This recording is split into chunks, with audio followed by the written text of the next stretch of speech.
Great also to have the company of Matthew Laza, former Labour Party advisor, joining us today. Good to be with you. We're going to be watching PMQs just a few moments. Keir Starmer's already been on his feet, but we'll wait until we get Kemi Badenoch. There's usually a couple of little bits of questions and frankly, a bit of flummery before the main action starts. We'll take that live. We didn't used to, but they've got a bit livelier. I was kind of of the view that, let's get Peter Cardwell to watch this, because frankly, so we don't have to. But it's been getting a bit lively. It's the last one before the end of part. And they're both there as well. They're not international duties are not calling. We did have two weeks of deputy PM questions. Well, I have a funny feeling that the issue of this Afghanistan scandal may come up, but it's a bit difficult, isn't it, for Kemi Badenoch, because of course she's a Tory leader and it was happened under a Tory government. Absolutely, it's very tough for her because her former colleagues were responsible and she was in the cabinet. So what did she know? Well, Michael Gove knew. We spoke to him earlier. He was in the cabinet at the time, so I think it's very unlikely that Kemi Badenoch did not know. And if she didn't, I mean, maybe that's a different problem. But a lot of the problems that she has when she asks questions is she's criticising her last government, isn't she? Kemi Badenoch on her feet. Let's go straight to PMQs. Yesterday, the head of the OBR warned the government that higher and higher levels of taxes are bad for growth. Does the Prime Minister agree? Prime Minister. Mr. Speaker, I'll tell you what's bad for growth. 14 years of a Tory government. That's what the stagnant growth for 14 years, leaving a £22 billion black hole. What we've achieved, Mr. Speaker, in the first quarter of this year is the highest growth in the G7, something we promised before the election. Investment of £120 billion into this country, which is a record in the first year of any government, and 3 trade deals, all of which will boost growth. Mr. Speaker, he's talking about what he achieved. We just heard that inflation is up again, the worst in the G7. We left him with 2% inflation. We have a borrowing up, unemployment up, taxes are up under his government. The fact is the Prime Minister doesn't get it, so let me tell him. His budget last year had high taxes. That's why the economy is contracting. But, Mr. Speaker, the government has said that they won't put up taxes for people on modest incomes. But they also seem incapable of explaining who is in that category. So can the Prime Minister clear up the confusion and tell us what he thinks a modest income is? Prime Minister. Mr. Speaker, I think of the working people across this country who put in every day and don't get back what they deserve, and that's who we're working for. That's who we're fixing the country.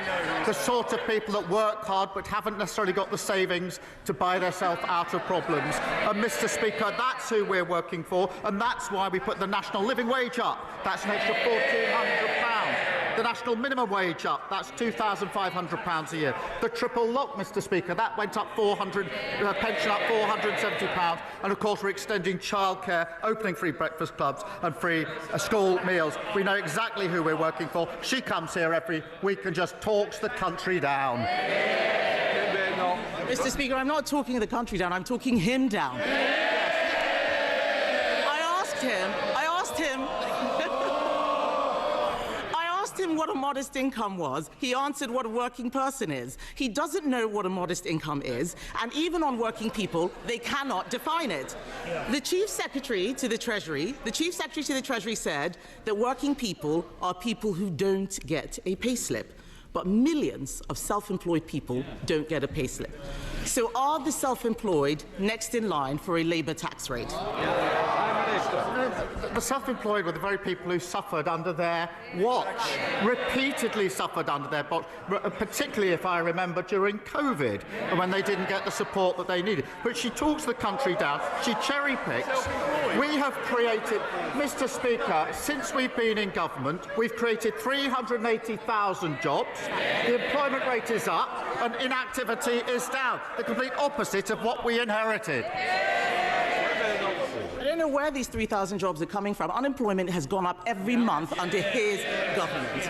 And perhaps he should speak to farmers and small business people and find out what those working people think about his government. But, Mr. Speaker, that's not all. We know the Chancellor is launching a review into pension contributions. It's as clear as day why this is. It is because the government is considering taxing them. Does the Prime Minister agree with me that a tax on pension contributions is a tax on working people? Prime Minister. Mr Speaker, we made absolutely clear manifesto commitments, which she asked me about last week and we're keeping to. I'm not going to write the budget months out from the budget. But, Mr Speaker, I'm proud of the decisions that we took to invest in our NHS, to invest in our public services, all the decisions that they opposed. And it's no wonder that after a first year of a Labour government, business confidence is a 9-year high. That's longer than she's been in government. Mr Speaker, 384, I'm not withdrawing, I'm going to repeat. Business confidence is at a 9-year high. Mr Speaker, he says he's not going to write the budget, but his Chancellor is on the front of the Daily Mirror talking about what she's going to do on taxes. So why can't he do the same in the chamber? Yes.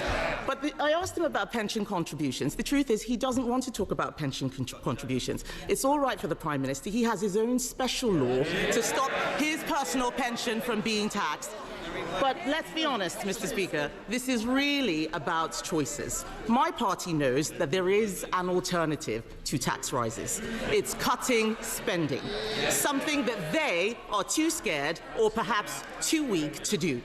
We offered to work with him to reform welfare and make meaningful savings, but his refusal sent a signal, and now the cost of borrowing is rising. The budget is in November, that is months away, and the markets may not wait. What will the Prime Minister be doing over the summer to get a grip on the cost of borrowing? Prime Minister. Mr Speaker, they left the most incredible mess in the economy, and now they think that they can lecture others. I think just last week their chairman said that they've done the necessary apologising for the 14 years of failure. They've done the necessary. I didn't hear an apology for the lowest living standards in living history. I didn't hear an apology for the £22 billion black hole. I didn't hear an apology for the Liz Truss mini budget. So maybe she should like to stand up and make that apology now. Mr Speaker, he's not doing... Yes. Mr Speaker, he's not planning on doing anything this summer to fix the economy. The shadow of the last budget is hanging over the entire country. Just yesterday, only the Conservatives supported the two-child benefit cap, because only the Conservatives believe in living within our means. Not Labour, not the Liberal Democrats, not Reform. But it's the end of term, Mr Speaker, so why don't we go through his end-of-term scorecard? The economy is contracting. Inflation, highest in the G7. Unemployment, up every month under this government. Spending, out of control. Borrowing costs, more expensive than Greece. And this is just the first year, Mr Speaker. The Labour Party should be ashamed of what it is doing to the country.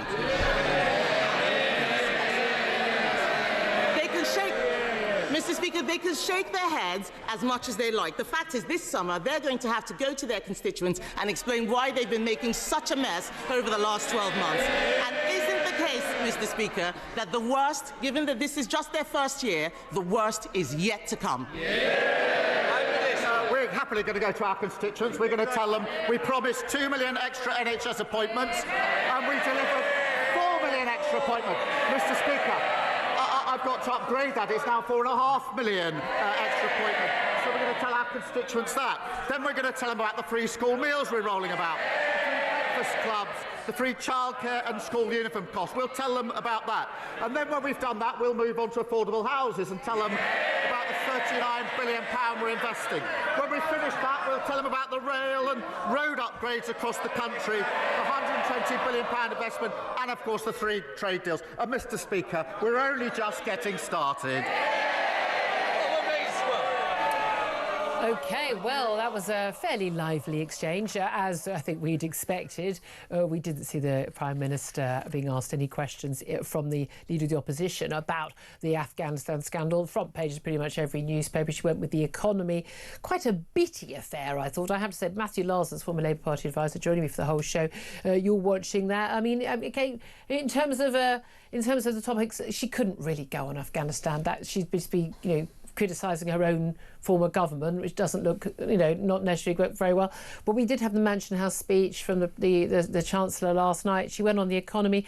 Did she score any points there? 'Cause I'm not sure she did. I don't think she landed any punches. It was basically going through the motions, wasn't it? It was the end of term. She obviously wanted to do an end of term report card vibe, which she got in at the end. That's the thing that the Tories will want to clip for their social media as their final message of the summer. As you say, Julia, the problem is there's a massive elephant in the room, and it's got Tory fingerprints all over it, which is the Afghan but even also an awful lot of the financial difficulties the government is in. If you say, there's no welfare reform, why does it need reforming? Because it was allowed to absolutely balloon in the last 5 years. We have 4 of which under the Tory party, and a lot of the other issues, and the high tax.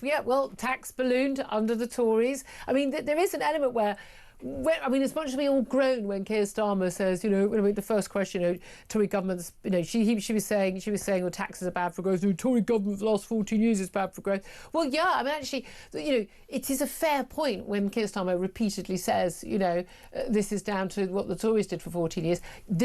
Your lot have made it a lot worse. But my God, pretty much all the problems they could have been dealt with in those 14 years. Absolutely, and the problem is we've heard that the Tories say we can start with a year on, we can stop defending our record. I'm afraid that it's going to take a lot more than a year for the British electorate to forget the record. I think the Labour slightly overgoes on Liz Truss, because there was a lot of other 14 years minus 49 days of record to have a go at, including, as you say, things like record taxes. The Liz Truss budget, though, when people's mortgages suddenly going up, did actually... It is iconic. The fact that our borrowing costs are now way higher than they were after that Liz Truss budget is a small point I do feel worth making. It's the gap between ours and other countries' borrowing costs, which ballooned. Everybody's borrowing costs have gone up, and the gap is lower than it was after the Liz Truss disaster. Again, at the end of the day, the Afghanistan story we've been talking about all day is probably not going to decide how people vote at the next general election. But whether there is growth or not, there isn't much. Whether we've got high inflation, there is. Whether we've got people getting jobs, and there aren't many around.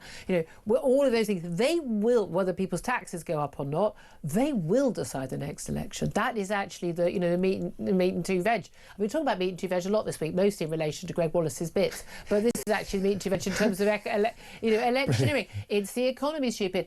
He was a greengrocer. He was a greengrocer. It's people care about the pound in their pocket. Absolutely, and the government knows that unless the economic situation improves, they're in trouble. They're hoping that what will happen is that there'll still be 2 interest rate cuts this year. At the moment, the market is just factoring 2 in. I mean, it's still factoring 2 in, but it's not enough. But it's likely to be slowed down by the fact that inflation is going up, not down. Yes, absolutely, and it is the pound in the pocket which will ultimately decide the election. The government hopes that it's going to be that they're front loading the pain, and that they're going to be backloading the game. Most governments do this, don't they? Come in, they make a load of pledges, and then look, it's terrible, we're going to have to do all this, there's all these expenses.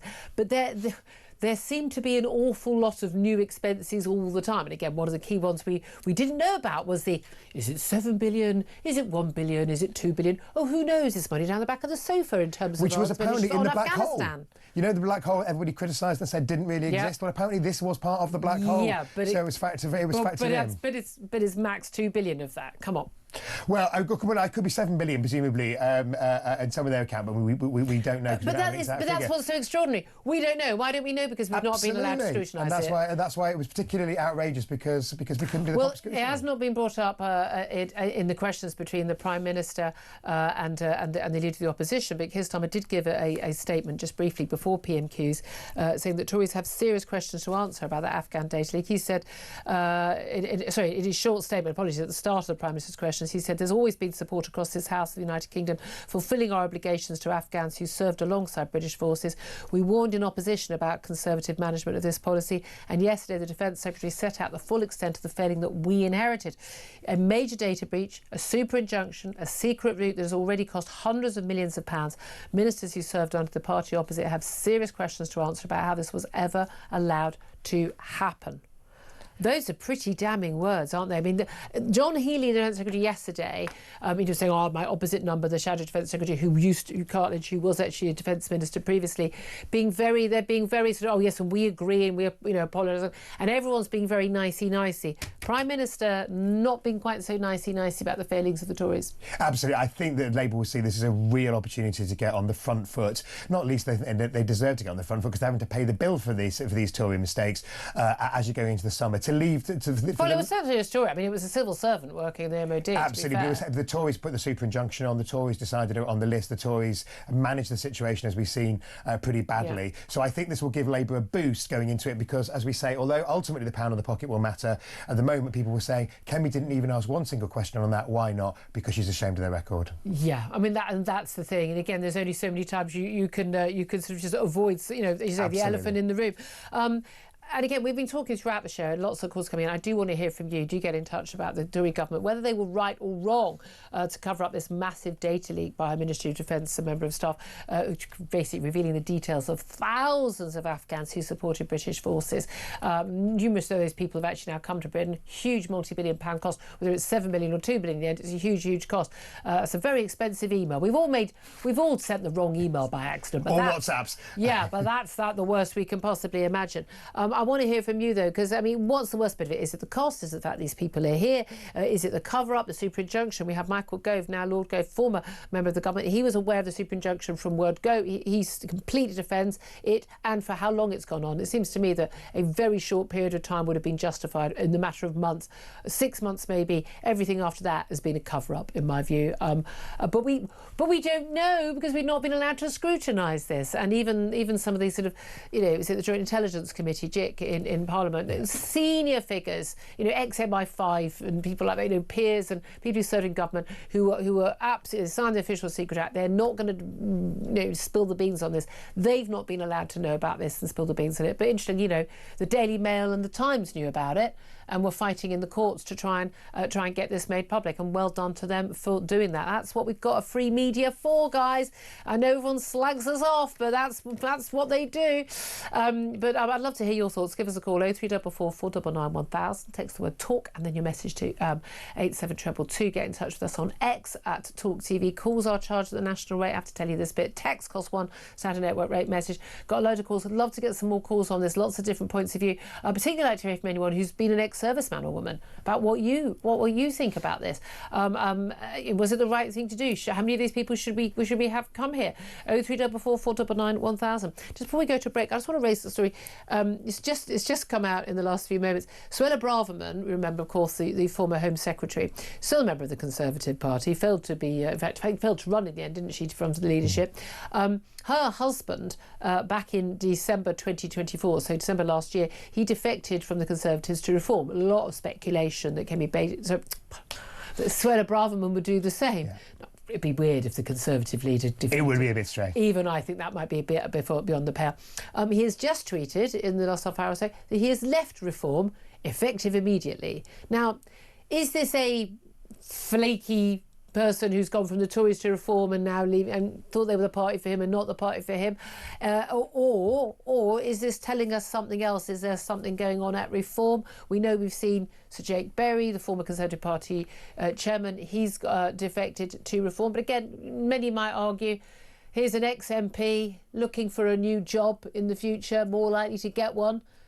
With Reform, maybe stand as an MP. I mean, but a lot of people say... I work with Jake Berry and I made that very point to him. Did you? What yes. did he say? Well, he says, absolutely not. I don't want to go back into politics. I'm just doing it because as I laid out in his op-ed in The Sun, he says that's what I believe in for the country. And we leave everyone to judge his words. Okay, and I'm sure then he won't be trying to stand for office and getting another job. But that's the reality. Is that, is this someone who's just sort of realised it's not the party for them, or are there issues with what's going on Reform, particularly over the wide range of people they're trying to appeal to, yes. Not just Labour and Tories, but even different wings of the Tory party? I think one danger is that they import the Tory civil war. Do you remember the 5 families? Then it went up to 7 or something that they were in the dying days of the Tory party. People with different positions. Jake is slightly different in his politics to some of the people who've already gone and joined Reform from the Tories. I think he's a Remainer. He was a Remainer and he voted for Tom Tugendhat for leader. Yeah, and that's I'm not quite sure that doesn't say reform to me. Suella Absolutely. Braverman's husband, we might perhaps expect to be more on the right of the party, and therefore more likely to be, more sympathetic to reform stances. Exactly. I think that's what the debate is should reform just become a kind of a lifeboat for Tories, who think that the party itself is a busted flush, or should it stick to its original ideology? And I think that's the debate. My thing is it should stick to the original ideology, and if people aren't signed up to it and aren't likely to be genuine to sign up to it, I don't think they should be allowed in the party. I think that should be a given, shouldn't it? Well, I think that's the view of Suella's husband. People like Jake would argue they do believe in the core values of the party. They just didn't a couple. Yeah, well, we'll see.